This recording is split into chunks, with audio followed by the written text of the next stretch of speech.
We're happy to have everybody with us today. My name is Mark Barnes. I'm the head of the Male Ally Committee, and we're very excited to bring this Male Ally conversation to everyone. I wanted to start with a quote from Frederick Douglass about being a male ally. Frederick Douglass said, "When I ran away from slavery, it was for myself. When I advocated emancipation, it was for my people.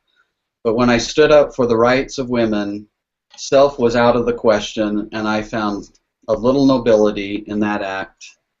I stumbled across that quote a few months ago, and it really hit me that it encompassed what it really means to be a male ally. And so we put that at the top of the male ally discussion. What we're going to do for the next hour to an hour and a half is we have several panelists here, and we're going to have each of them take an issue related to being an ally and conduct a discussion about the topic.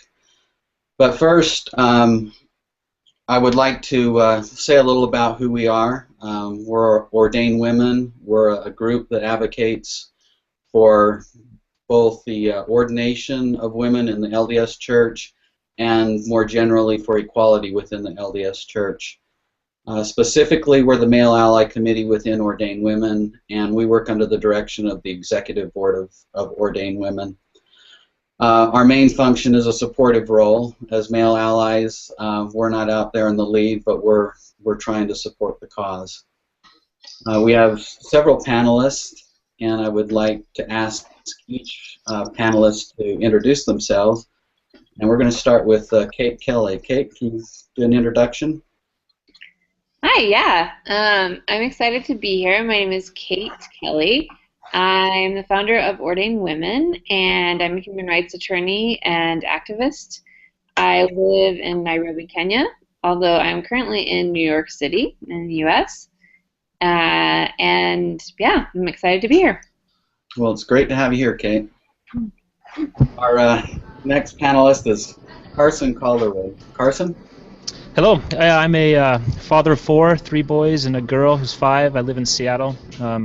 Longtime Ordained Women supporter. I really feel motivated to get behind this cause and help make changes. Like I said, I live in Seattle. I'm a dentist, and I'm excited to be involved. Great, thanks, Carson. How about Sean?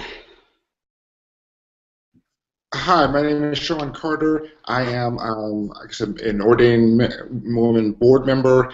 I, by trade, am another lawyer. There are lots of us. I make my living telling jokes to lawyers, though, as a legal humorist, and I'm basically here to do as I'm told. Okay, thanks, Sean. Zachary Noyce? I am Zachary Noyce. I am a father of 2. My oldest girl turns 3 tomorrow.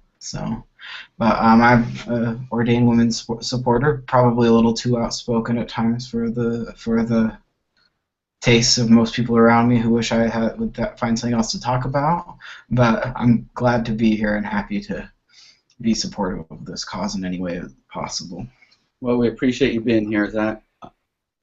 We have Christy Money and Rolf Strauber both in the same frame here.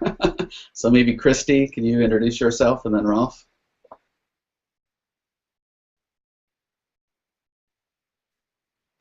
Well, maybe they can't hear us, so let's go to Chelsea. Hi, I'm Chelsea Shield-Strayer. I'm an anthropologist and activist. I've been in the Mormon, what I call the Mormon feminist resistance in all its varieties for over a decade now. Working with Exponent, the Women's Roundtable, LDS Wave, Ordained Women, and in the future, upcoming Mormons for ERA. So basically, I annoy people like Zachary with basically women's rights in all its forms, especially as we move forward globally in all religions. So it's a big issue for me, and I think Kate joined Moving Ahead that, yes, these are our people, and we want to make a change in our own community, but we see a future around the world where all women are treated equally in all aspects of life, secularly and religiously, and that can actually change the world. And we put a lot of effort in our own lives to trying to do that. Great, thanks, Chelsea. Christy, can you hear us now?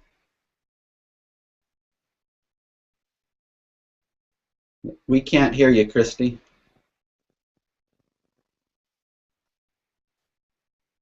Okay.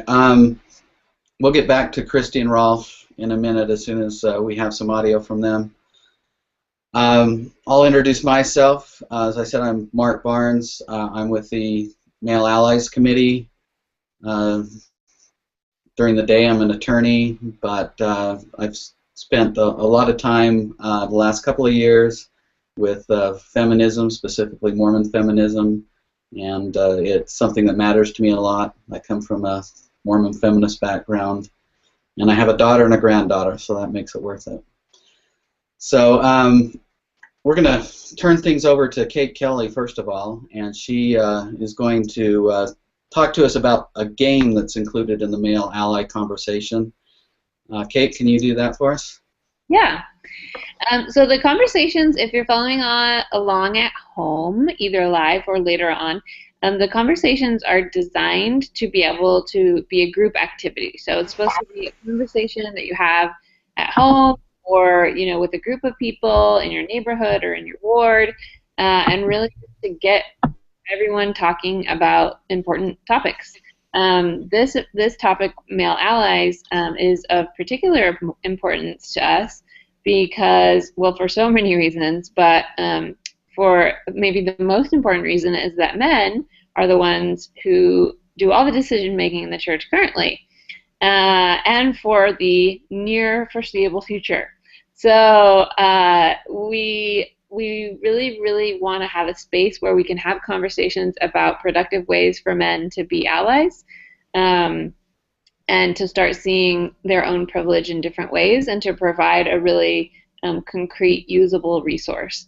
And so that's what the conversations are designed to do. I know I have a lot of conversations with men who, are seeing their privilege for the first time, or recognizing feminism as important for the first time, or kind of working through these things. And so that's why we call, we'll talk a little bit after this discussion about what an ally is, but that's kind of what this particular exercise is designed to do. So when you're in your small groups at home, you can go through them all. We won't go through them all in this discussion just because we're not actually together and we're not actually playing this super fun game, which is called basketball for some reason. I'm not sure how many people are going to be doing the Ordained Women discussions in a cultural hall, but if you are, let us know, because that is amazing. And so the activity is designed for men just to think through different things in a different way. Actually, the first discussion, I highly recommend that everyone goes back and goes through all of the Ordained Women conversation packets. So the first conversation starts off with a game that we did called Patriarchy Bingo. And Patriarchy Bingo is a way that you can kind of, in a lighthearted way, start a discussion about what patriarchy is and how it affects your life. So in this privileged basketball, there are 3 different sections. In the first section, it's kind of things I have said in the past, just to kind of get people thinking about, and by people I mean men, about ways in which they are privileged. So let's go. How about our panelists? How many of you have said or been put in the position where you have to say, I would like to call on blank person to say the prayer? I have. All of you?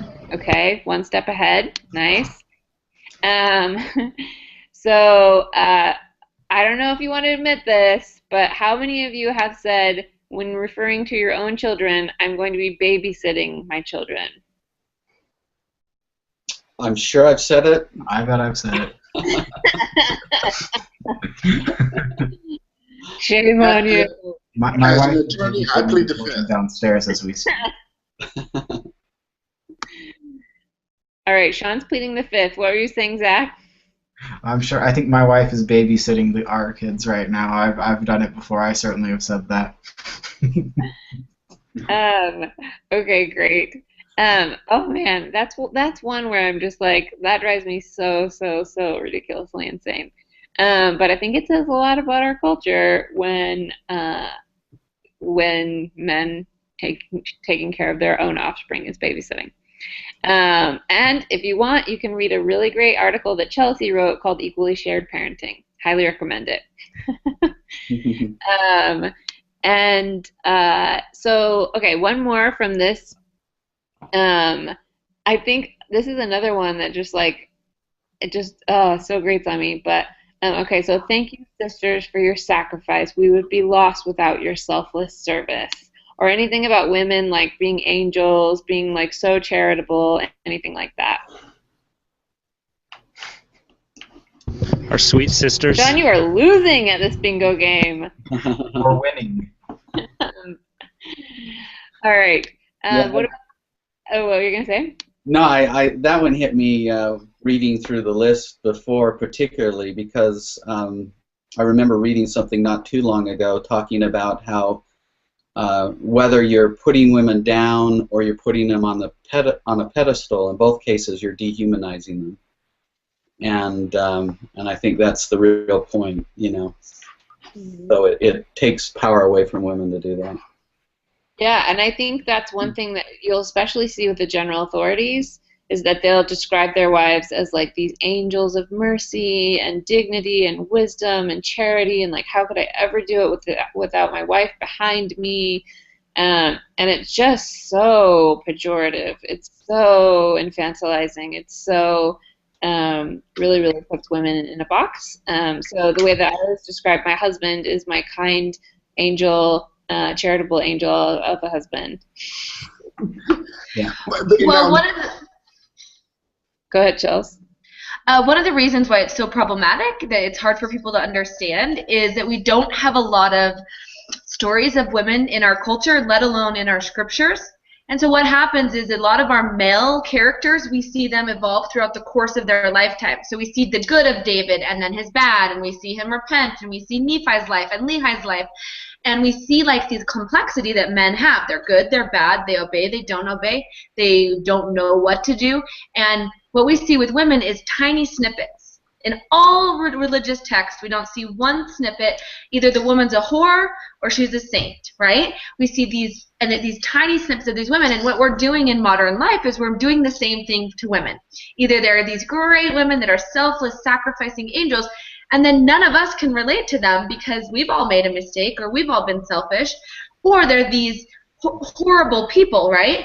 And so what happens is it's exactly what Mark is saying. You actually completely take out the humanness that is what makes up a real woman who is complex. And I think that's what's missing even in modern media in America is women are not complex creatures. Even stories, think about fiction. It's hard to find a complex female character, and that's something that we're adding when we try to see women as multiple types of things at once. And I think we allow male characters to be that. Yeah. Can't hear anything. Well said. Julian, I just heard you say I can't hear anything. So that means we can hear you. Yay!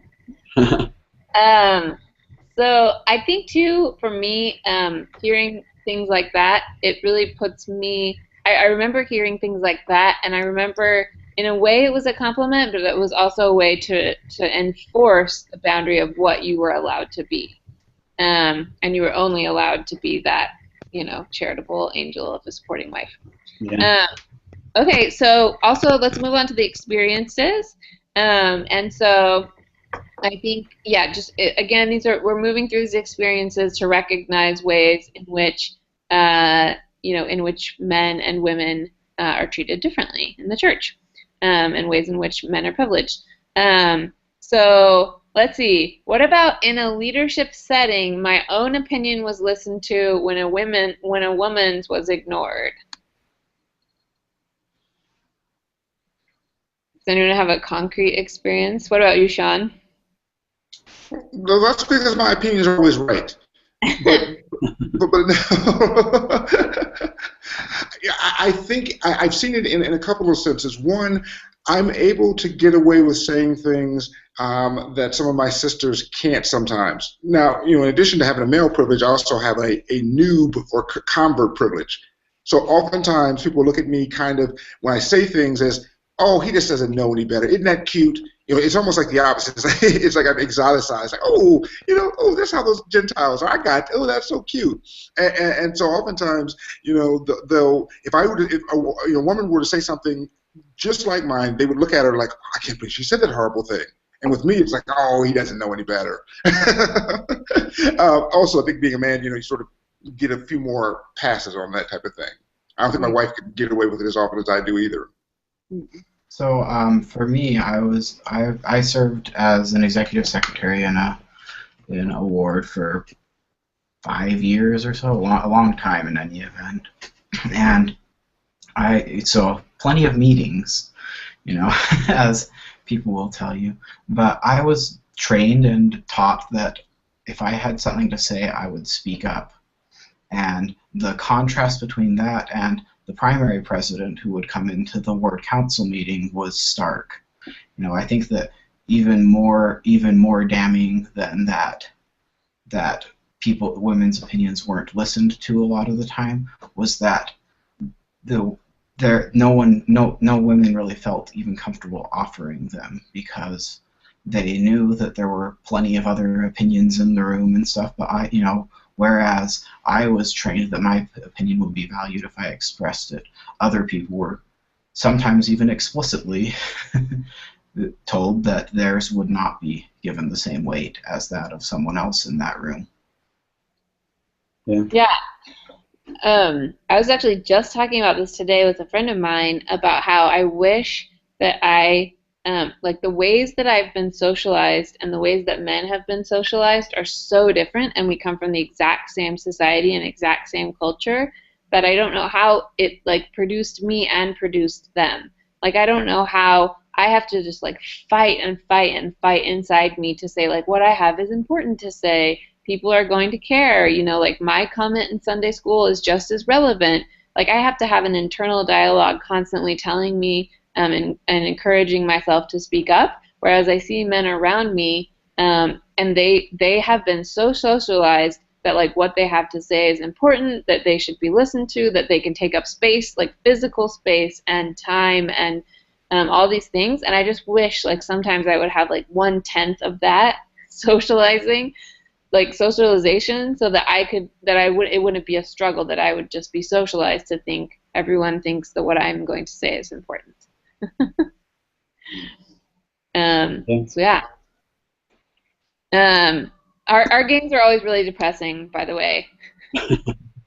Patriarchy bingo, privilege basketball, and how to play some depressing games. Okay, so the last category, just really quickly, is I have done these things. And I think probably a lot of you have done a lot of these things. Maybe Sean is a more recent convert. But, baptized my child, ordained my son to the priesthood, given a blessing, confirmed a convert on my mission, all these different things, conducted a worthiness interview. Maybe can anyone speak to an instance where they realized, hey, why do I get to do this and women don't? Maybe like a blessing of a child or something like that.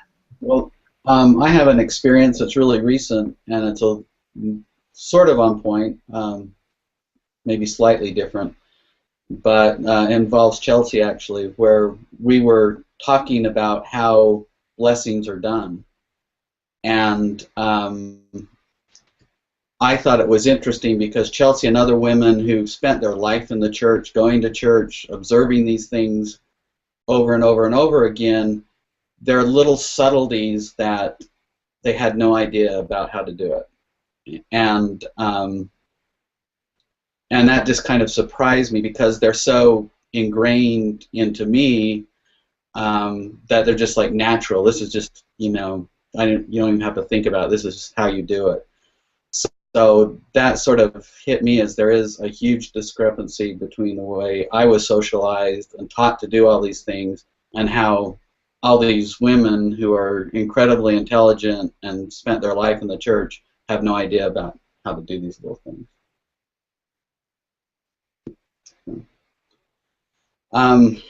Well, Kate, that was fun. Depressing, but fun. Hey, Mark. Things of ordained women. Mark, can I say one thing about privilege real quick? Yeah. So a lot of us have read a lot of privilege literature, so we know what that means. But sometimes when I teach like an undergraduate class, or I engage with one of my conservative male or female members and try to have this conversation about privilege, they use the colloquial version of the word, meaning, oh, well, I'm not privileged, I grew up in a hard life, or I've never taken advantage. And so I just want to quickly just discuss what the term privilege means for like 2 minutes. Basically, it comes from a Peggy McIntosh article talking about white privilege, actually, that then was made a similar article talking about male privilege. And what she describes, and I have her quote right here, as privilege, excuse me, not Peggy McIntosh, Dr. Peggy McIntosh, I should have said that, I apologize.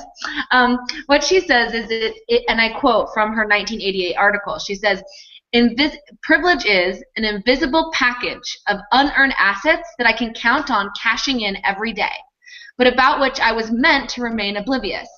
Male privilege is like an invisible, weightless backpack of special provisions, maps, passports, code books, visas, clothes, tools, and blank checks. And that's how we have to kind of see when we're talking about male privilege for the average person to understand is, we're talking about those little things that you can cash in your whole day. You can cash in, raising your hand and being answered. You can cash in walking down the street and thinking the other person will move out of your way. You can cash in being in a conversation and feeling like you're not going to get interrupted 10 times, or that you have to prove your authority to speak before anyone will listen to you. So, and we could talk about race or gender, but there's these little tiny things that give you access to information, like what Mark was saying earlier. I didn't even know how the hands were supposed to be laid on a head. I knew none of the actual actions that a blessing happens, right? So if I was all of a sudden given the right to blessings, I wouldn't even know how to do that. I wouldn't even have the skills. So it's those little types of information that you've been encultured your whole life to have. And I try to explain that to people by saying things like, when we're sitting around a boardroom or when we're sitting around a bishop's council, 90% of the time, the one woman there has never been there. She's never seen how it goes. She doesn't know you can disagree or agree. She's never had any enculturation on her behavior. So the first time I'm sitting in a graduate class, I've never known another woman to do that. The first time I'm sitting around a boardroom, I've never seen that, right? And a lot of men can say, well, I never did either. But you might have had a dad that did that, or an uncle, or a brother, or like you've been encultured in these ways you're unaware of that teach you how to even participate in the social exchange. And so that's kind of what we're talking about when we're talking about privilege. Is it's not necessarily that you've been granted this golden life. It's just that there's things that happen every single day, like that you don't have to look over your shoulder to worry about. And we just kind of want to make those apparent. Yeah, good explanation. And that leads us right into Carson's section on explaining the origins of privilege. Carson? Yeah, so I'll try and do this in like 5 minutes or so or less. I want to talk about two separate aspects of it, the kind of the evolution of humans and then the evolution of society and culture. So as we look back, tens of thousands, 20,000s of years, or even millions of years, as we humans evolved, it was beneficial back then to have the strong male that would go out, hunt the beast, and the female, because she was the one that would be pregnant and deliver, she'd focus on the family, and it kind of developed that men were the more powerful sex of the species, and they kind of used that as time went on and culture started to develop to use that physical strength and power to set up that they would have greater access to the resources and stuff like that. The stronger male would have the greater access in the tribe, and the stronger tribe, etc. And so by having that, the origins of privilege kind of come from this physical background, that's kind of extended into our society today, where it's not quite so physical in its domination, but it has bled into that the men are expected to be kind of like we were just talking about. It's comfortable to see the man as in the position of power. And as society developed, and especially Western society, and the Europeans kind of became more technologically advanced, stuff like that, that they were able to subjugate some in Africa, and that power kind of went out in lots of different ways. So today what we have is kind of the system set up where the male are the heads of the organizations, and it seems normal and comfortable, and that is in both government and in a lot of families, and we kind of can't see that privilege that exists there. So I don't know how much you want me to go into how we see that and access it, but basically it just comes from a long time of development over time as we evolved as a species and as a society. Yeah, and I would just add, Carson, the flip side of that is, I mean, privilege is a result of the ability to inflict violence. And if you're dominant in that ability, you know, you gain privilege in the society that results. The flip side of that is that as the physical aspects have become less important, and we have an industrialized society where machines are much more powerful than our human bodies could possibly be, and so brain power becomes important, and there's no discrepancy between male and female when it comes to brain power, then you start opening up the door so you can have equality. As long as that physical aspect dominated, you could never have women gain equality, and you always had slavery. But once machines started replacing, human muscle and animal muscle, all of a sudden that opened the door so you could start working towards a society where you have equality. Well, there's also something to be said for birth control. What we see, Brazil is a perfect example of this. When women don't have control over sexuality, meaning lots of the animal kingdom, forced copulation is the most natural way for reproduction. So as women gain access not only over their sexuality but over birth control, when they have children, how much interbirth interval rates there are, they actually have the ability to go get an education, to participate in public life. So what we're seeing throughout most of history, I mean, we're talking up till 60 years ago, is that women did not have control over when, how many, how often, and how much space were between children.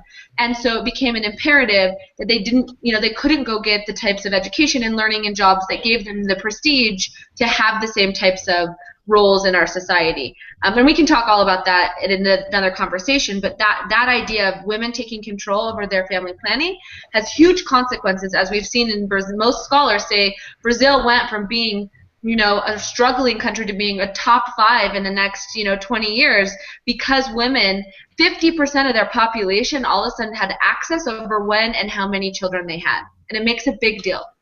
Yeah, great point. Yeah, and I think when you have that privilege, one, it's hard to see, and two, you don't want to let go of it. So as we've evolved and we've become less physical and more dependent on machines and more egalitarian, the people that have the power don't want to lose it, and so sometimes they will resort back to those physical means to keep that.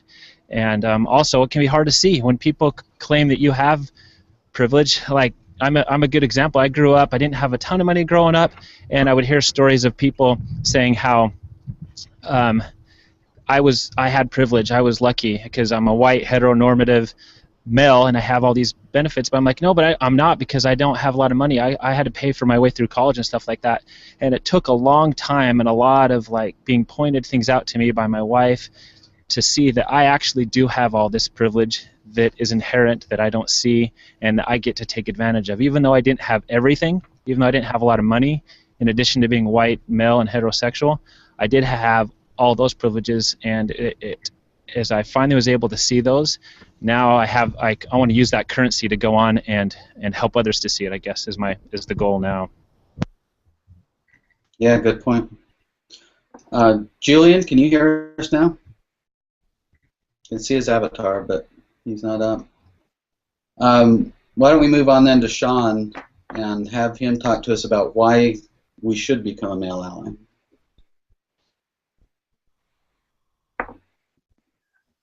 I think, Mark, is interesting because when we first started the call, you pretty much, I think, answered it from the standpoint of the Frederick Douglass quote.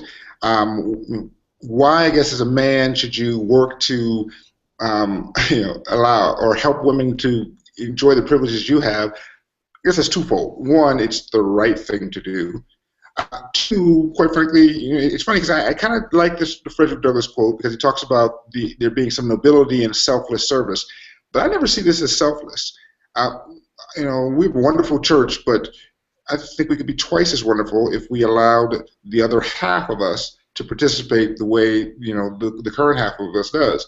When you just hear on this call, all right, people like Chelsea and Kate, all right, and you think, and you think, wow, that we don't get that in church. We have that outside.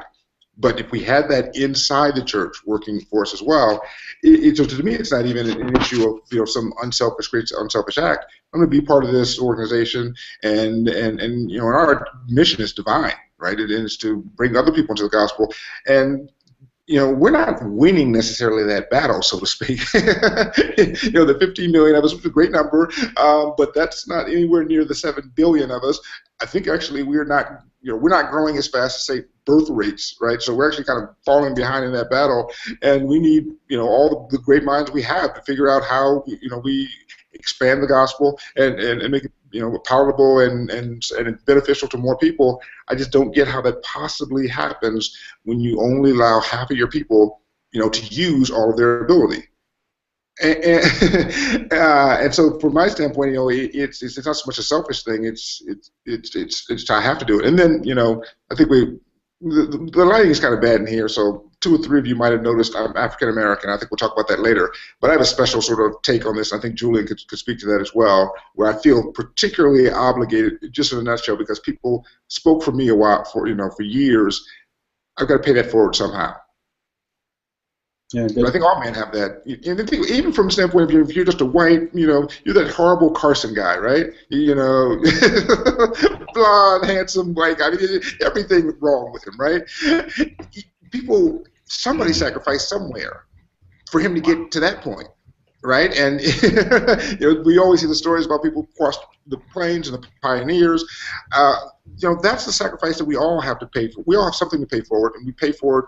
And this is one great way to do it. Yeah. Well, I want to give kind of a shout out too when it comes to being an ally. I think particularly, Kate and Chelsea have been identified as ordained women people, but I know that both of them have extensive backgrounds in working with people in Africa and being allies for other people. And I see Christy on Facebook with LGBT issues and things like that. So. Even though somebody may be, involved in an effort that seems to be for their own group or whatever, within Ordained Women, I can't think of a person that isn't also an ally for some other group as well. So I think that's important to recognize. Julian, can you hear us now? I keep seeing Julian come up, and I really want him to be able to talk. Okay, Zach was going to talk about the benefits of being an ally. So, Zach, are you on? Maybe not. All right, I'm here. I'm sorry. Okay. A little interruption for a moment. I think that the principle, of the benefits of being an ally to a cause that we believe in are very, very well grounded in the gospel. You could even say that, if that famous Mormon scripture, there is a law irrevocably declared in heaven, that any blessing is predicated on obedience to a law. And when we have a testimony of something, we are bound to acknowledge it and to act on that. Joseph Smith, of course, put this very well in his famous account in Joseph Smith History, where he's talking about how even though people did not enjoy hearing his account, he couldn't deny that he had in fact seen what he had seen and felt what he had felt. And that's the way I feel about these things too, is that I've come to a testimony of these things, and my church has taught me that when I have a testimony, it is my obligation as a member of that church, and yes, as a priesthood holder, to share that testimony. And that's the way that I view this, is that the blessings of that service are something that God wants to give me, but it will require me to take action.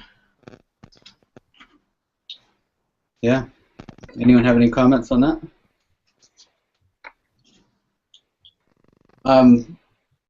I have a question I wanted to run by Christy. Christy is a PhD in psychology and one of the smartest people I know. And when we've talked about problems that men have when they first become an ally and first walk into a female space. One of the things that I think I see is that men will tend to be super or hyper vigilant of the difference between them being a man and the space being a female space, and that oftentimes seems to make them uncomfortable or lead them to do things that are kind of stupid or make mistakes. And it kind of reminded me, so it's a little bit of a long question. When I first went to Japan as a missionary, I remember getting off the airplane and looking out over a crowd of nothing but black hair, and everybody kind of looked alike, and it seemed strange and overwhelming in a way. But then I remember being in Japan for a while, and all of a sudden recognizing that now I was noticing all the subtleties in how people were, and so you would see not everybody had black hair. You saw difference in color and difference in features and all that sort of thing, to the point where in one ward I was in, there was a sister in the ward, and we called her, in Japanese, Monroe Shimai, after Marilyn Monroe, because all the missionaries thought she looked like Marilyn Monroe, but yet she's Japanese, dark hair, but we're seeing things in a different light. It seemed to me like maybe something similar happens when you enter a female space. When you first come in, there's some difficulty there psychologically. After you've been there for a while, you see things very differently. So, Christy, with you being a psychologist, I wonder if you could talk about that a little bit. Well, sure. Can you hear me okay? Yeah. Okay. Great. Sorry, we've got crying kids in the background. Rolf is trying to manage that, and he's not babysitting.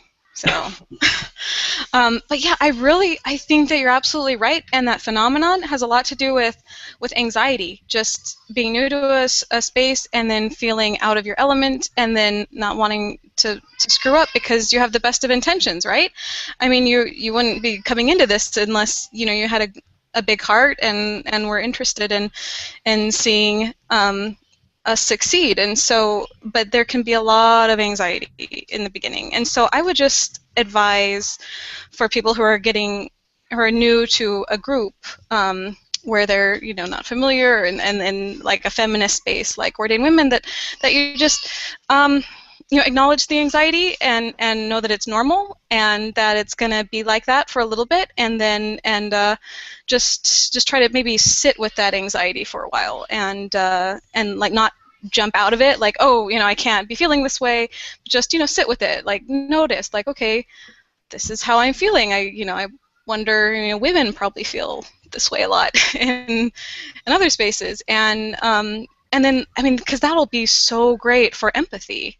And as we know, not just in the psychological world, but in Christianity, like empathy, bearing one another's burdens and understanding is like the hallmark of what the Savior would have us do. So yeah, I would just say recognize the anxiety, sit with it, and just talk with others about it. Be open to how that's going to be normal, and you'll get through it. So hang in there. Yeah, I think that's good advice. I mean, having been here for a while, I feel very comfortable, with our Ordained Women group. They're kind of become my family now, so that's, I think, helpful, Christy. Hey, Mark, I'd like to jump in with two things there real quick. I think that first off, as a man, as you jump into that space, every time that you hear like, oh, well, men will do this, it's hard not to take personally and think they're pointing the fingers at you rather than just the whole sex as a whole, and that can be a little uncomfortable to deal with. And then secondly, sometimes that uncomfortableness you feel is because you're actually having your privilege called out, and that's a really uncomfortable. It's kind of similar to cognitive dissonance. It's not matching. It's like you think I'm a good guy, but that makes me feel really get irritated or angry with what you're saying, and it's usually because you have that privilege and you're getting called out on it. So if I think you can, one, just recognize, one, it's not always pointing directly at you when you hear things, and two, sometimes that uncomfortableness actually is just exposing you to the truth there. You have to process that and deal with it. So don't react back with that irritation you feel. Just kind of chill, process it, and come back at a later time when you've actually thought about it. And a lot of times you're going to have a little bit of a change in your thinking. Good point. Thanks, Carson. Rolf, can you talk to us now? Yeah, just a second. We're sharing a microphone, and he gets the kids, so Okay. I'm going to have to trade microphones here. So Ralph, you want to talk about this? And now Christy can go babysit. Yeah. Okay. So Rolf, you have a interesting position because you're married to Christy, and I wondered if you could talk to the issue of what it's like to be the spouse of a prominent Mormon feminist. I think it's definitely interesting and a reversal of sorts, especially because, can y'all hear me okay? Yeah. Okay. In that we've been married for almost 8 years now, and for the first 3 or 4 years of our marriage, before Christy really started getting very involved in activism. One second, we're tagging out on kid duty here. Okay. Okay. Before Christy really started getting involved in activism, often how, as we would be known in wards and branches and in church settings, is how we're traditionally known and how couples are traditionally known, which is through the lens of the guy, where when you get to know new folks, it's, oh, so what do you do? And rarely does that question ever get extended to the wife in a couple, and often, unless you offer up anything related to what she does with her day besides the assumption that she's with the kids, you have to offer that. And often conversations are very much, and the interaction with a ward is often very much through the lens of the patriarch, so to speak. And as much as that made us uncomfortable, both of us self-identified as feminists, even when we weren't necessarily engaging in activist spaces, it has been pretty much a complete reversal ever since Christy has become a bit more of a public figure, and where a lot of times when people get to know us that don't know us before, they'll have heard of Christy but not of me. And honestly, I kind of enjoy that because it's pushing back against that, and because I have plenty of spaces to talk about what I do anyway. But definitely I think that is something that could be, it took a bit getting used to. But there was something else I was going to say, but I keep trying to make sure my oldest that doesn't have any clothes on doesn't get in the frame. Just one sec, if someone else wanted to follow up on that while I try and remember what my second thought was. Well, do you think there are any difficulties with the spouse role? Does it make it harder for you to engage with feminism, or easier? Or? Not really. If anything is harder, it's that you always have to push back against relatively traditional gender constructs, and that as we've talked to family and friends that have known us before and after about our positions on ordination and other feminist issues, often, especially when Christy's engaging with folks, whether it's extended family, one of their first questions is always, well, how does Rolf feel about this? With the assumption that, and even the explicit assumption that, well, Rolf couldn't support this, of course. I bet, how is Rolf okay with you doing these kind of things?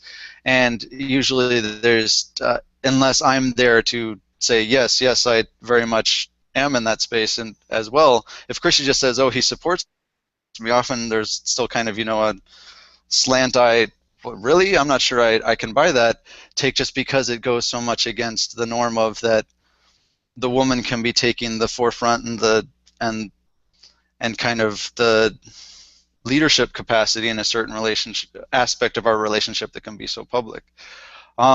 So I mean, if anything is hard, it's combating really ingrained cultural assumptions of how Mormon couples work. Okay, thank you. Next, we have Chelsea. She's going to speak about privilege within the church specifically. So I think one of the best resources for that is to go to the first conversation of Ordained Women. It's called See the Symptoms, and it basically goes over how to even recognize that there's a problem, how to even recognize what privilege is, and it has lots of lists. There's a list on Exponent of 88 ways of Mormon male privilege, kind of making that invisible knapsack apparent.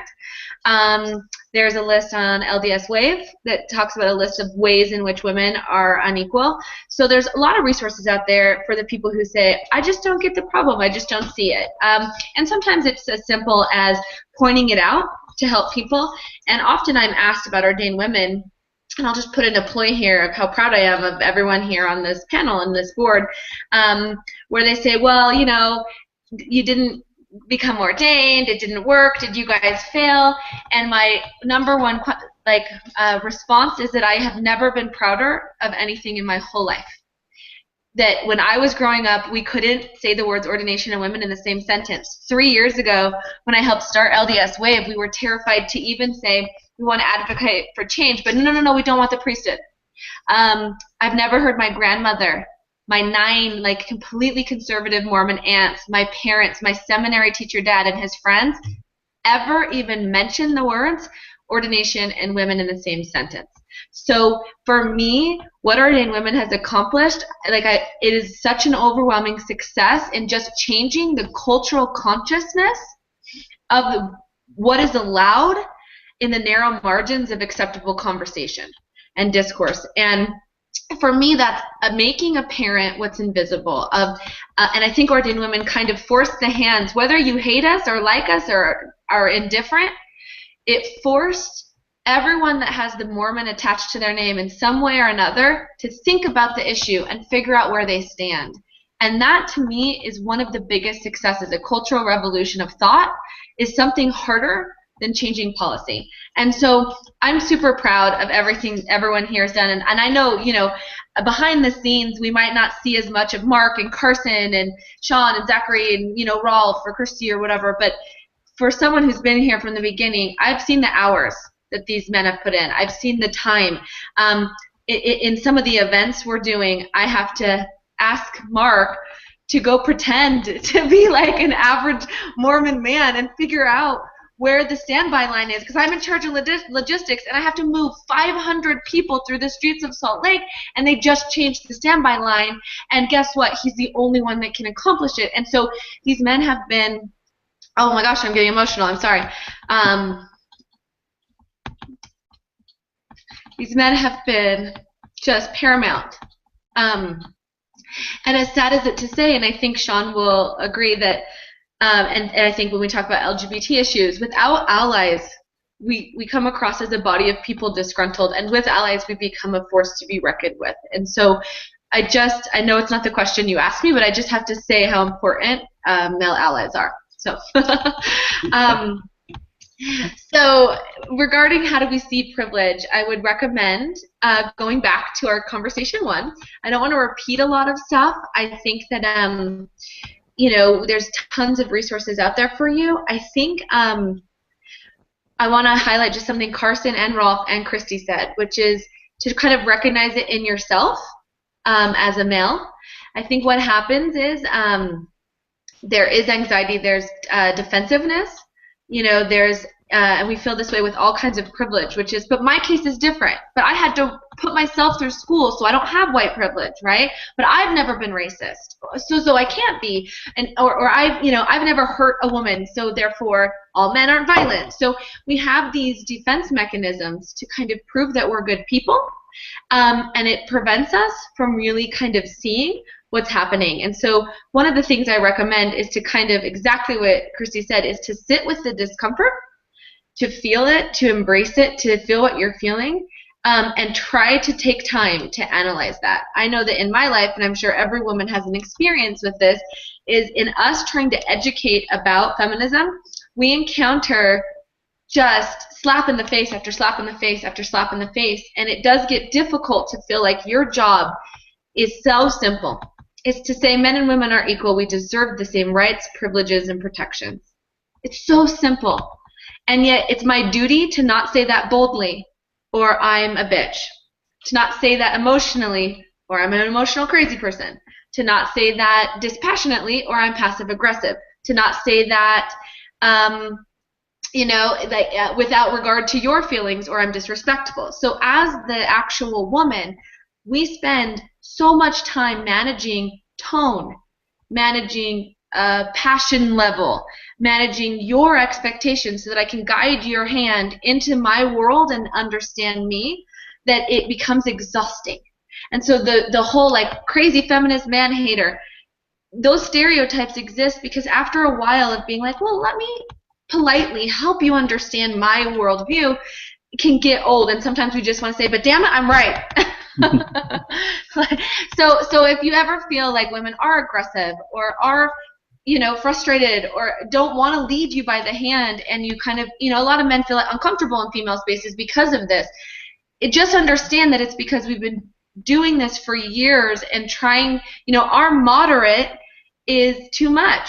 So we have to be so far the other way just to be listened to that sometimes it gets hard. And so that's what I mean by sit with your discomfort, listen. I know that as a female activist, it's hard sometimes for males to just hear something and sit with it and listen for a minute. Rather than saying the opposite or saying devil's advocate or speaking up right away.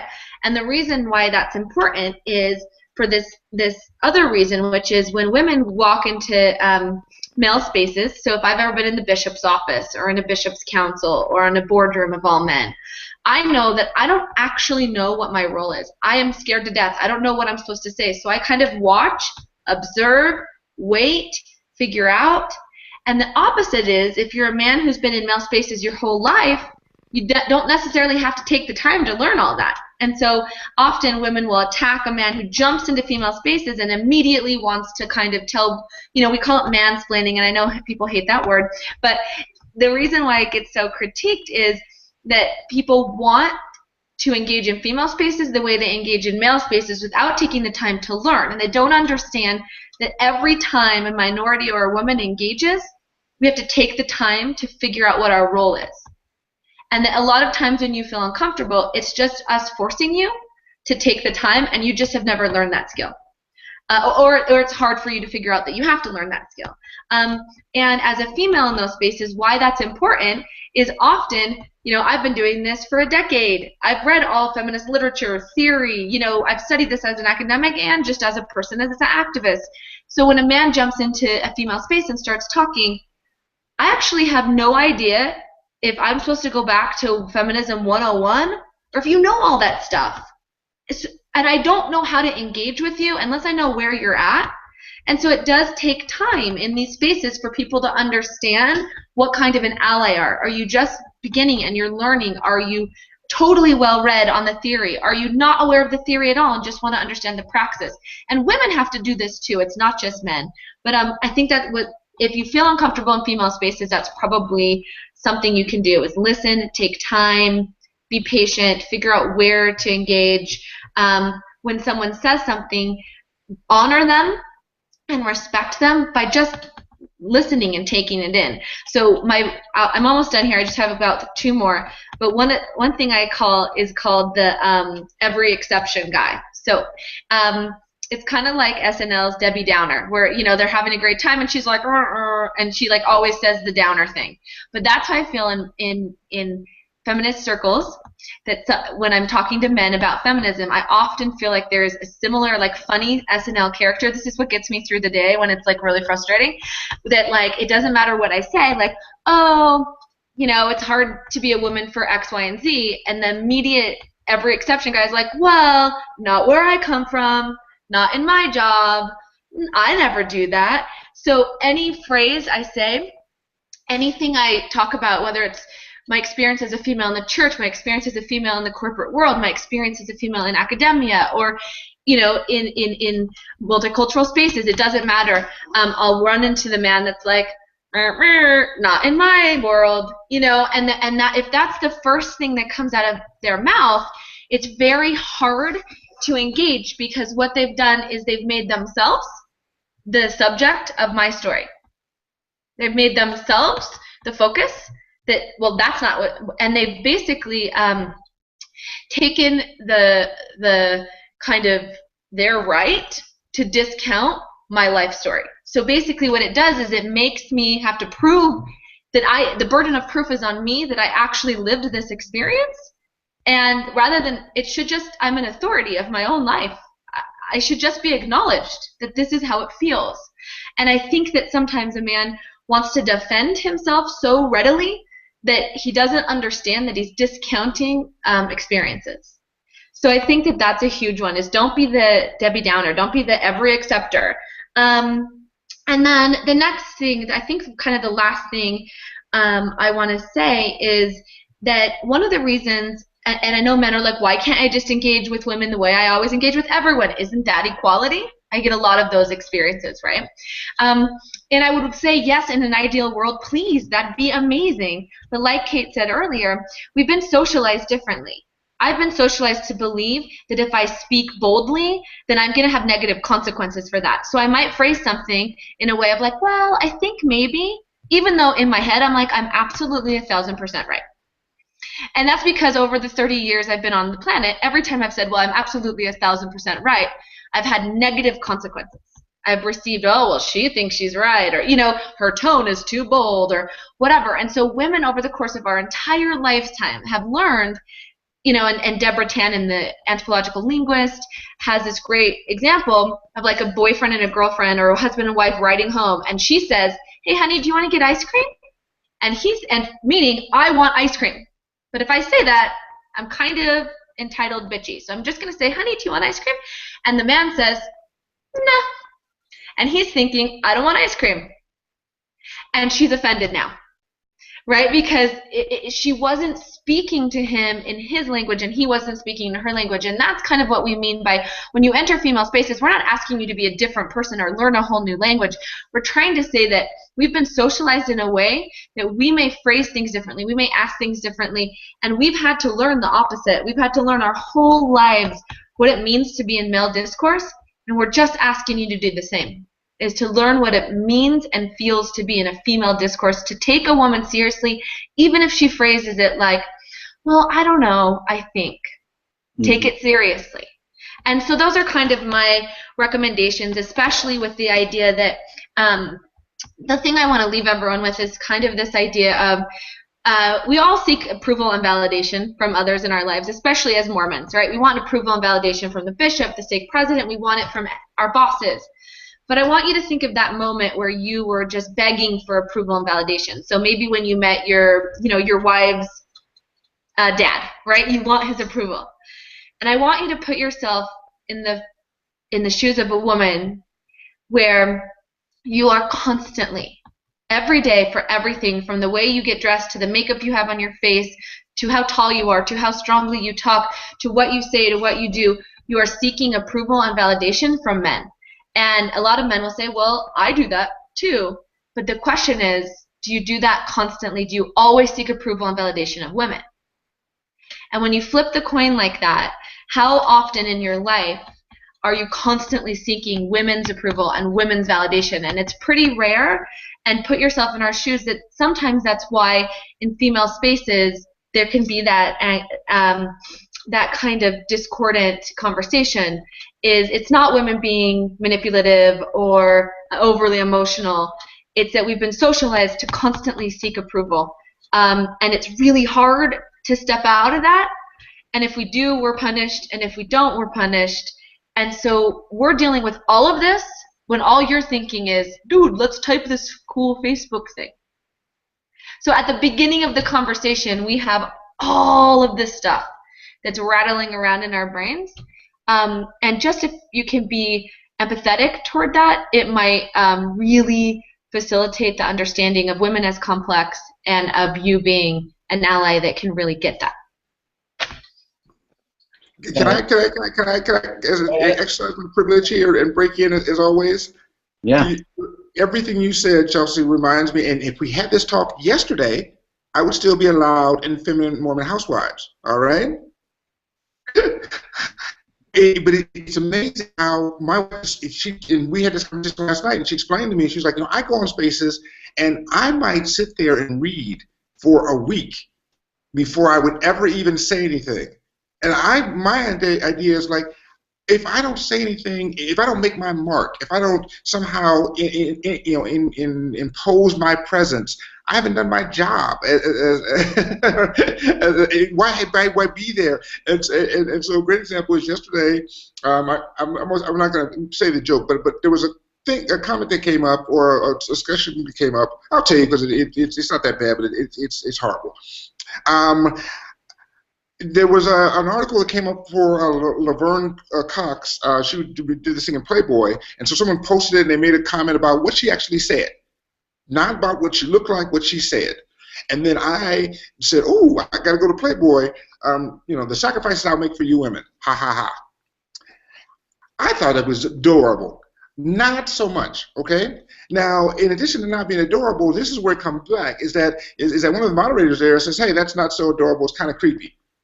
And despite the fact that she's right, here's the thing is, not only do I have ego, but also I have privilege. Not just male privilege, but I felt that I'm on the board of ordained women. Right? I've earned the right to say offensive, sexist, creepy things. Right? I don't have a temple recommend for you women. I deserve the right to be insulting and creepy in your space. Right? I can understand you say something to those other guys, some newbie, but this is me. Do you know who I am? I'm the Sean Carter. And then also, I mentioned twice, I gotta mention it every 35 seconds just so we have a refresh. I'm black. You can't tell me as a black man I can't talk. Now we got dual oppression. And damn it, my oppression beats your oppression. And how dare you tell me in this space that I have been offensive? I'm the oppressed guy here who's on the board of ordained women. And it's just that kind of mindset, right? That it's so easy to get into. And if I just had taken a step back, right, it just said, okay, Sean, you know what? One, you shouldn't have said anything. Two, apologize, you're done. Because I knew later I would be upset, right? So then I posted something back, basically, like my, sorry, boss, I won't say anything anymore. Yazza, yazza, yazza, and kind of walked off. And then so I'm banned again. But the point is guys, for the rest of you, you might want to be in the space. It isn't a sin to actually just be there and watch. Because here's the thing about the joke, the original joke, is that I thought, well, okay, it's not so offensive. But here's the point is, there are no women in there telling Playboy jokes or ha ha ha, sexual exploitation of women jokes. So maybe then that's not where it's going to be funny. Now, if you sat there and listened for a while, you'd notice that, wow, I haven't seen a single disgusting male pig joke in here. I guess that's not the crowd for it. That's why you listen for it for 2 or 3 days or weeks beforehand before you make a comment, because then you know what was acceptable. And I give you great examples. I had a discussion recently where someone was mad at someone in a group for people of color, and the person had used the N-word, and the person said, "I have privilege. I'm somewhat black." And the point was, even people in this group who are really black, like 9/8 blacks, don't use this word. It's just not appropriate in this form, no matter what your skin color is. Same concept here, right? And so, yeah, sometimes we need to shut up. Like, now, shut up. No, that's perfect. I'm so glad you said that example. I think, and Kate, I'm going to speak for you, so definitely tell me if you don't like it. I think, like Sean, I was laughing really hard when I heard your joke. I thought it was really funny, but I would never post that in that same forum. And it's because I've learned over the years from watching and listening that there are a lot of women in that forum that have been abused, that have triggers toward their past hurts. And so there is a level of trigger warning and being comfortable. And there's a way to do that joke with a trigger warning. We've learned over all these years, even trying to be funny and make it light, of like what is allowed. And I've stumbled. I've had people email me and tell me that was hurtful, that was offensive. Like, we've done that. Kids had that. We've gone through that. So it's not that you as a male are experiencing something that the rest of us don't experience. It's just, we've had the time to learn what's appropriate. Mm-hmm.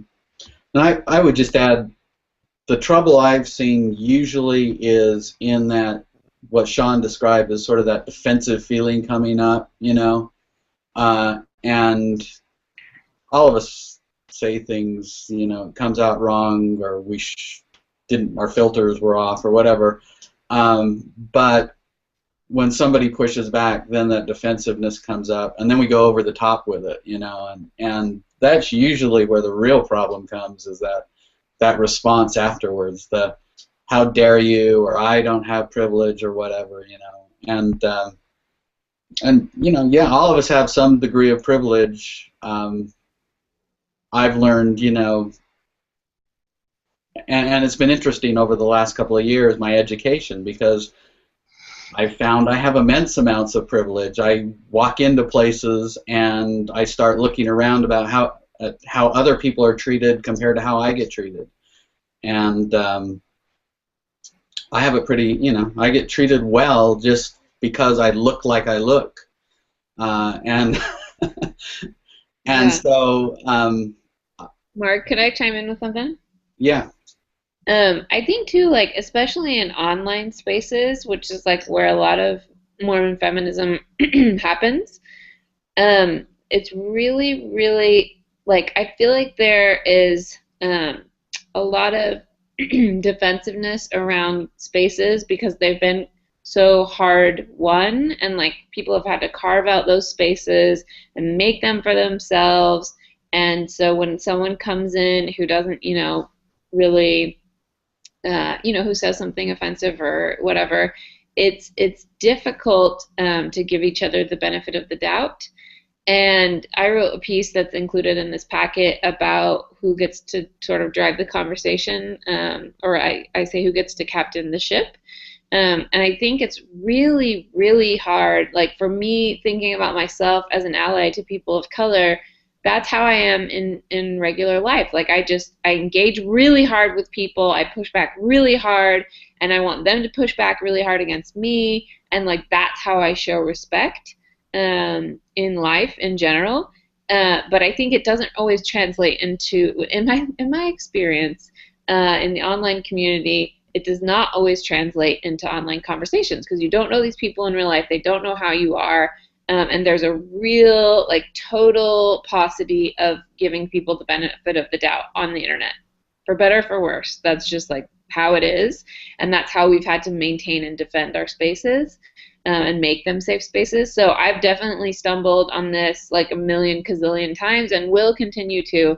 So I think on both ends, it's a question of thinking it through, doing your best, but then knowing at the end of the day, like, we want you to be there, that male allies are important to the cause, and like even if someone, like all caps yells at you online, like get out of our space, Sean, we hate you for being a sexist pig and talking about Playboy or whatever it is, like that's part of the process, and that doesn't mean that you're a sexist for the rest of your life and you've been labeled, or that they have the power to do that. That just means like, it's an ongoing process, and so I think it's a give and take. It's a conversation that needs to continue happening. So I would say, that's just one lesson you learned, and you have to keep going on. I know it can feel really big. Sometimes the internet is a strange space that really feels like when you see what scrolls down on your Facebook wall, and that feels like the world. It's sometimes good to just step back and realize that's not the world. A lot is happening in the world, and so that's just one lesson that you learned, and to keep. I think part of being an ally is to not give up, because that's part of privilege, to just say, forget this feminism. They're always mean to me anyways, or I'm always tripping up. But that's part of privilege, like saying I'm just going to give up is part of your privilege, and you need to realize like that's one lesson. I learned that lesson today. I'm going to keep engaging because it's worth it. Yeah, I agree. It is worth it. And just for male allies, I would say a couple of things. One, when you feel that sort of defensive feeling, it's probably a good time not to hit the send button if you're online, because it's when you're going to make the mistakes. Well, it's important to remember, and this is something that Chelsea mentioned, is that what's bothersome about that behavior is that you're changing it to being about you. You want to make yourself the protagonist in someone else's story, and these feminist spaces do not exist to discuss Zachary Noyce. I know that. I've learned that over time. It was a hard-won lesson to realize that people don't exist to discuss me and think about me. And if someone makes a comment that that doesn't describe me. It's not a comment that is about me. So I have no reason to. I don't need to engage that. I don't need to defend myself here. I don't join feminist spaces to defend myself as not sexist. I join these spaces to advance the agendas that they're advancing. I don't support ordained women because I want people to say, wow, look what a great altruistic, wonderful non-misogynist that man is, and pat me on the head and go on my way. I engage in this space because this is an issue I care about. It's because I've read the scriptures and received a testimony that this is something that should happen, that the privilege that I have in the church shouldn't be for me alone. It should be for all members of the church who are worthy of it.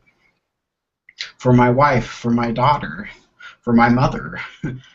So it's the work is too important that this church has to accomplish to limit the priesthood by gender. It has to fill the whole earth, as we read in the scriptures, and I think doubling the workforce could go a long way to advancing that cause. And so if somewhere along the line someone else who's trying to advance for that says something that I don't particularly like, well, that's another Thursday, and I can move on, and we can advance this cause together, but not if we're fighting against one another. There's a real battle to be waged. Yeah, good point.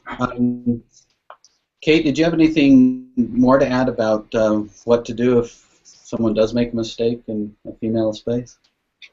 Oh man, I'm learning about all kinds of mistakes myself these days online. I think humility is really important.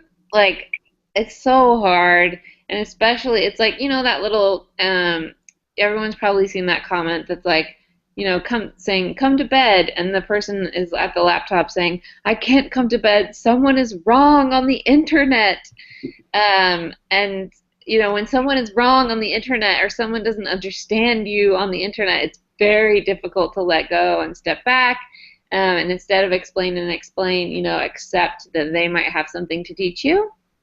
And so my recommendations, just from my own life, are maybe just, step back from the conversation, get a little perspective, but particularly in a female space, or, like a feminist online group, I would say just accept that you're not the expert. You're not the expert in the female experience, you're not the expert in feminism, you're not the expert in all those kinds of things. You're kind of there in some ways to learn. And so, yeah, if at all possible, step back, which is so hard to do, because I totally understand and empathize with the feeling of wanting to defend yourself and explain, like Sean was saying, like, I'm not a sexist, like, I'm on the board of ordained women, like, how could I be a sexist? But understand the things that are larger at play. And I think the important thing to understand about, any ism, racism, sexism, is that it's prejudice plus power. So you may think, like, someone else is being prejudiced against you, but they don't have the power. Like, women don't have the power in this situation to be sexist against men, because we don't have power. We don't have institutional power. We aren't able to be leaders. Like, we do not have access to power. And so in this situation, you will always be the one with the power. Like in Mormonism, if there's a man and a woman in a room, they will look to the man. It doesn't matter. It does not matter the situation. It does not matter the scenario. It doesn't matter how rich you are. It doesn't matter if you're Sherry Do. Like, you are not the one with the power. And so I think it's important to, like, it's very hard to keep that perspective in an online discussion when you're being accused of something, but just understand that in any situation where it's a man against a woman in Mormonism, the man is the one with the power. And that's, especially prominent with the priesthood situation in Mormonism. Even if a woman has some degree of leadership, there's always a man above her. So always. Yeah. Yep. Can I say just two more things? I'm sorry, I was talking a lot. I apologize. the other reason why we ask you to kind of be there and be in the space and learn is sometimes the only way to learn, and I think a lot of you who have daughters will see this over the course of your daughter's lifetime, is sometimes the only way to learn is to actually experience it yourself. So this is a case for me with racism, that I was raised in Utah and was like, well, I'm not racist, so how, so I don't understand racism, and kind of had to learn the really hard way of like how to get over white privilege, or just acknowledge that I had white privilege and really be able to understand that. And part of what helped me doing that is living in West Africa and being in villages where I was the only white person, and I started to see things a totally different way, where I really was saying, hey, are you giving me that price because I'm white or because that's the real price? And I started catching myself like saying these phrases and feeling this way, and I was like, oh. And there's no way that I could have understood the embodiment, the lived experience, and I still don't claim to ever understand what it feels like to be a minority. But just that little experience helped me to empathize rather than just cognize, like just mentally versus like experientially what it feels like. And I think we all see with our daughters growing up instances where it hits us and we're like, oh man. And that's why sometimes it takes time and experience, putting yourself in the other person's shoes to experience it. And the last thing is, I know this is hard, we're telling you don't engage unless you know, but the next point on my list is, if you see something, say something, right? So we're telling you to take time and like don't just jump in, but we're also telling you, if you see something, say something, because sometimes as an ally, and we see this with even leaders around the world, allies sometimes can have more power than women themselves. Straight allies can have enormous power in the LGBT community. Male political leaders have done more for female rights in the last 2 decades than female leaders have done in certain cases. So male allies can sometimes make a statement that people don't think, oh, it's because she's offended, or oh, it's because she's one of those crazy feminists, that people actually listen to. And I know I've been around male allies before that I don't have the privilege or the luxury to not get like questions or attacked about ordained women when I'm in a room and people know who I am, but the male allies can kind of hide in the background and not say anything. And I've been in rooms like that where I'm like, why aren't they defending me? Why aren't they speaking up? They would have such a big influence over these people because of who they are. And I know that like that left me feeling like they didn't have my back. You know, when it was really the push came to shove and their reputations are on the line, they hid. And so I think that at the same time we're telling you to be careful, we're also telling you, like, you see something, say something. You have a lot of power, and I know that that can be confusing, so maybe you guys can help kind of where's that line, but I think it's important to not be so afraid that you don't speak up.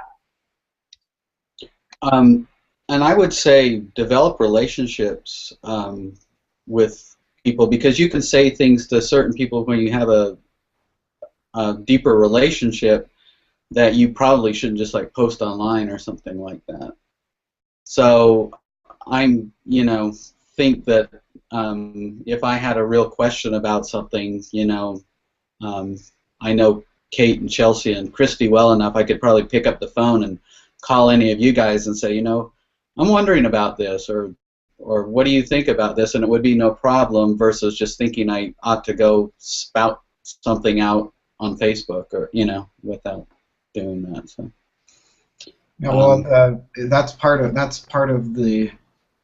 that should be your responsibility as an individual with privilege to use that for positive things instead of only for your own betterment. So, for example, if I'm talking to someone and they do some sort of some common line that you might hear about ordained women, those women who want the priesthood and stuff, and when you say, well, I think that they have, I can step in front and take the force out of that comment by saying, well, I agree with them, and I don't think that that's a good representation. And then I can step aside so that those women who want the priesthood, as they can say, can tell them about it. If I'm the only one there, I can do some of the speaking, but if I am able to use my privilege to take some of the force out of an argument or a attack on people, then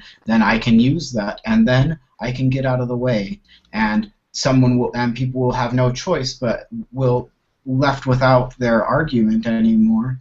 They will have to listen to what ordained women and others have to say. Good point. Well, before we run out of time, Sean, you had a story you wrote about an experience with a man named Charlie. I really like that story. I wondered if you could share it. I'll share it in the shorter version of it if I can, which is not easy for me. But I was in Hot Springs, Arkansas, and they eventually convinced me to go to the spa treatment. And wasn't what I wanted to do, but I went ahead and went to it, and they ran my bath and everything. And I'm sitting in this room with this older gentleman, African American gentleman, and he's like, okay, well, ready to get in the tub, and I'm thinking, okay, as soon as you leave, I'll get in this tub, and I finally figure out that no, that's not how it works. They bathe you there, and so I'm in this tub being bathed by this strange man. It's a unique experience. And we talk about, but anyway, but we start talking, and he's from Little Rock, Arkansas, and he's part of this whole desegregation movement. And it occurs to me that if life were at all fair, I'd be bathing him. Everything I have is because of people like him, and it occurred to me that in this context, and in all contexts, I don't have the luxury of not paying that forward. I can either run around. I got two choices. I can run around the country bathing old black men, and I'm going to put that on the back burner for now. Or I can pay that forward by speaking for people right, who don't have the luxury to speak for themselves in areas. So, for example, and Zachary was just talking about this, Elders Quorum, okay?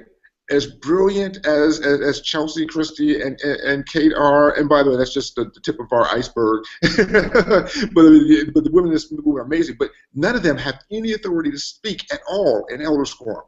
All right, doesn't matter if you got a PhD or a JD or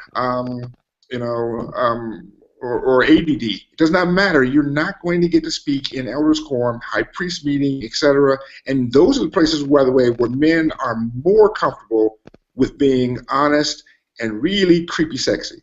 All right, sexist, not sexy, sexist. If you want to, the stuff we say in sacrament meeting, sexy too, but the stuff we say in sacrament meeting is, that's the fluffy stuff. Oh yeah, we all married above our station, because our wife's sitting right next there.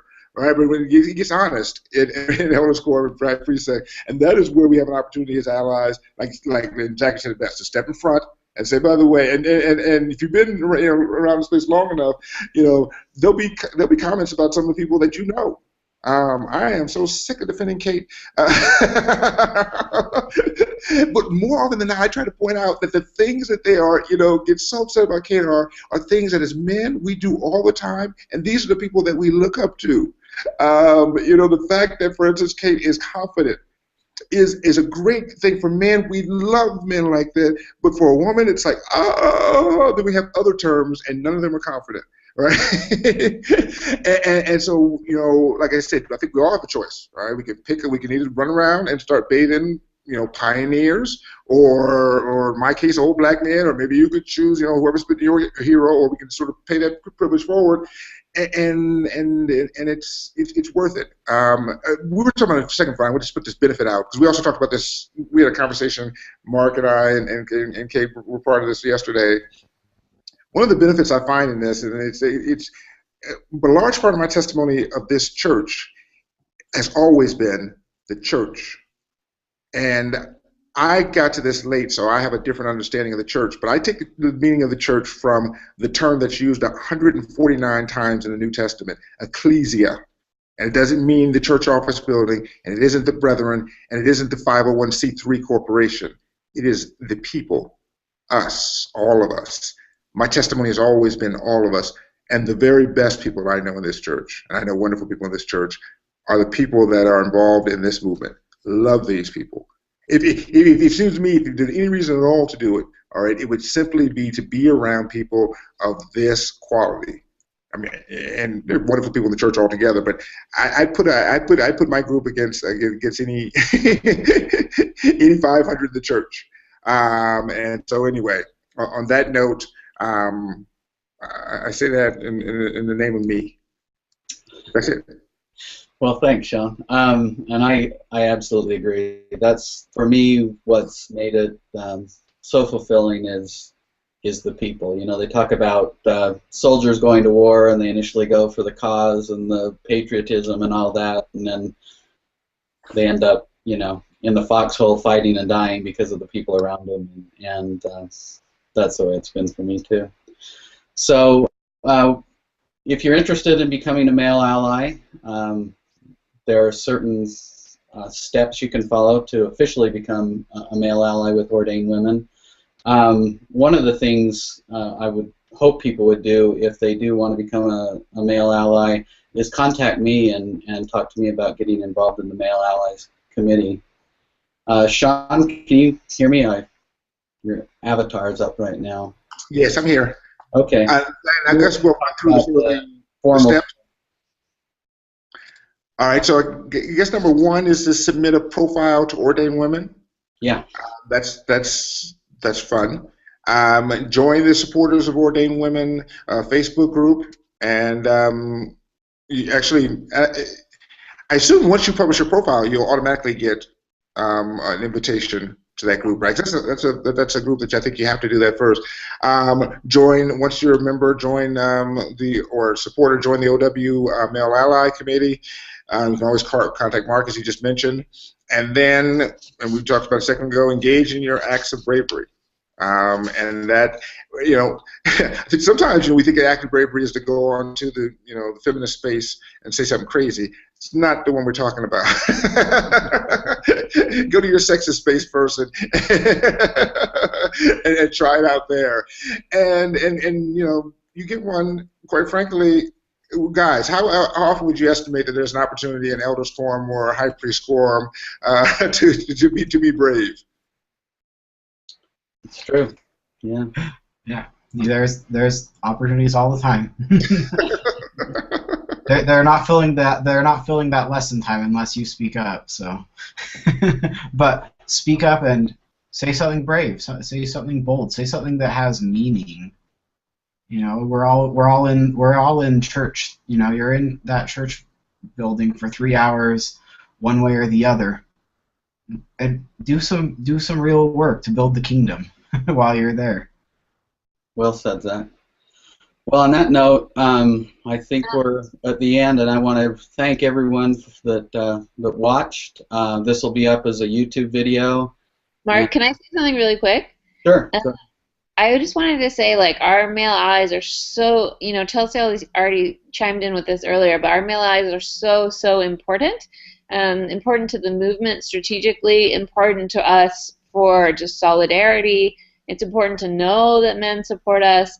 It's important, you know, that you support your wives and your daughters, and, you know, it's just so crucially important. These support roles are invaluable. You know, I'm known for my tears, but you know, I just think back to my own life, and my dad has always been my #1 supporter. You know, my dad is the one who taught me that I could do anything that I wanted. My dad was always the one who told me, you know, if you want to be a judge, if you want to be, you know, whatever you want to be, you can be it. And also my husband is my #1 ally, and also the person who made the website. You know, behind every successful Mormon feminist is a male ally and supporter, and so I think it's just so crucially important that your daughters and your wives and your sisters see you speaking up and speaking out, whether it's online or whether it's at church. It means a lot, no matter how small it feels. Thank you, Kate. That was wonderful. Thank you, everyone, for being on the panel. I really appreciate it, and at that point, we'll sign off. Good night.